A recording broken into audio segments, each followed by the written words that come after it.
I know what it feels like to lie awake at night thinking about that one student you can't quite reach. You start to question yourself. You wonder if you're doing enough. You wonder if you're caring too much. And still, when you go back into that classroom, you're not sure if that student or your entire class is even going to receive what you're trying to teach them that day. It's a lot. It's a lot. And the fear of burnout is real. The thought of, can I really keep doing this? That's real. And I want you to hear this. You're not the problem. You know how to be a good teacher. And you certainly don't need someone telling you what to do. You really don't need a new program to implement, and you certainly don't need a new initiative.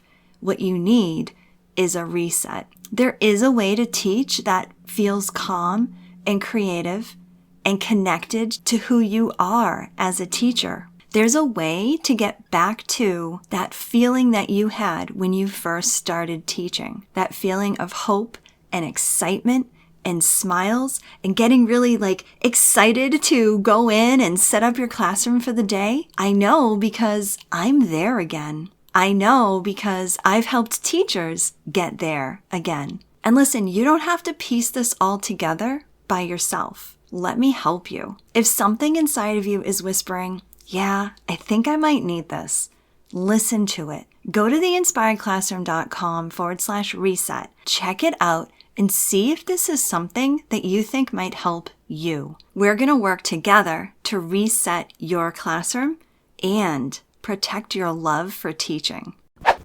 Last week, one of the paras in my school asked me if she could do a lesson with my class.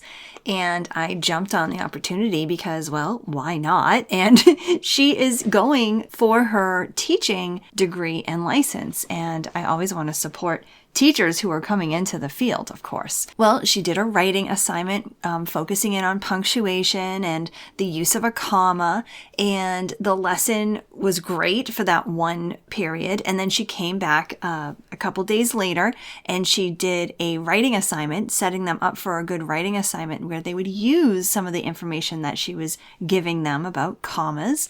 And then she was going to follow up the following day when they actually took what they had kind of planned and put it into an actual solid piece of writing. Well, that third day, she came over to me and asked if maybe we could put it off a day. And my knee-jerk reaction was, no, I really want to get this done. I want them to be able to, have that little follow-through today. We have this chunk of time already set up for them. So let's just do it today. And I thought to myself, I didn't say it to her, but I thought to myself, even if you're not here, I'll finish up the lesson with the kids and have them do the writing, because I also knew that she was taking her lunch break to come in and do these guest lessons for her final assignments inside of her class. But once I said that, she said, well, you know what? I'll just come back and I'll do the final writing assignment with the class. That's fine.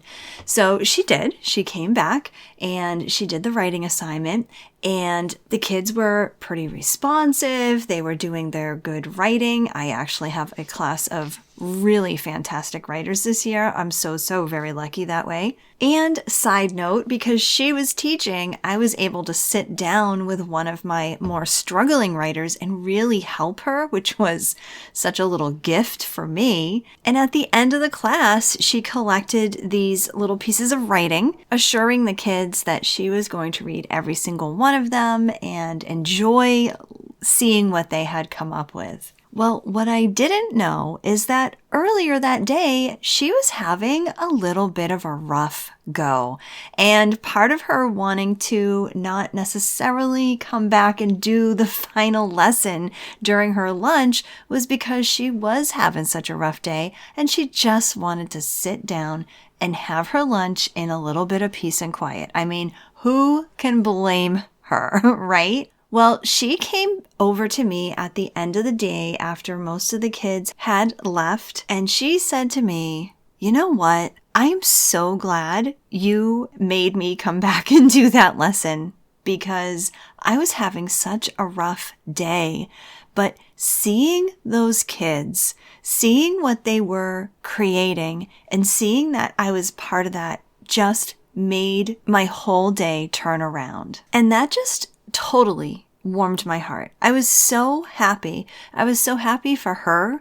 And I was so happy that my students were able to actually give her that positive reinforcement that she needed, not just with her lesson, but with her whole mentality. And I wanted to share that story with you because I think so often we can get so bogged down with the negative parts of teaching. I mean, let's face it, it's really easy, right? I know that you're dealing with behaviors. I know that you're dealing with having to come up with, lessons and dealing with paperwork and reading from a script, and testing season is on its way. And oh yeah, did I mention behavior issues that you're probably dealing with? Yeah, I think I did. But here's the thing. There are those moments of goodness. And there are those times where you are truly making a difference. It can be a small thing. It can be a big thing. It can be a conversation that you happen to have with a random student in the hallway. It could be some elaborate lesson that you did to fruition and were so pleased with the results. So I want to ask you right now to think, in the last few days, what is something that has happened that was actually positive? What's a moment in your day that, just made you smile, that made you actually happy to be a teacher? Do you have it in your head yet? Well, if you don't, I want you to be kind of like thinking that in the back of your head during the day today. And I want you to grasp on to those moments, those special moments, because those can be the ones that keep us going and putting one foot in front of the other. And that, my friends, is my little shot of positivity for you today. Have a wonderful rest of your day. I hope this episode inspired you, encouraged you, or gave you a fresh idea to try. And if so, I would love for you to take a screenshot and text it to one of your teaching buddies. I'm so grateful that you landed here with me today, and it would mean the world to me if you would leave me a review over on Apple Podcast. Thanks so much for being here, and I'll catch you on the next episode. This is Elizabeth Peterson reminding you to get inspired so you can be inspiring to your students and enjoy teaching again.